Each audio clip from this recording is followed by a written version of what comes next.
ولقد جعلنا في السماء بروجا وزيناها للناظرين وحفظناها من كل شيطان رجيم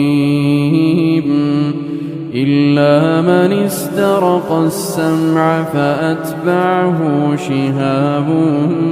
مبين والأرض مددناها وألقينا فيها رواسي وأنبتنا فيها من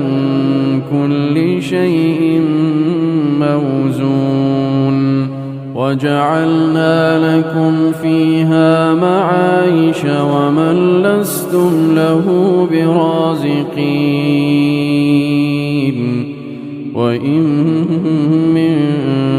شيء إلا عندنا خزائنه وما ننزله إلا بقدر معلوم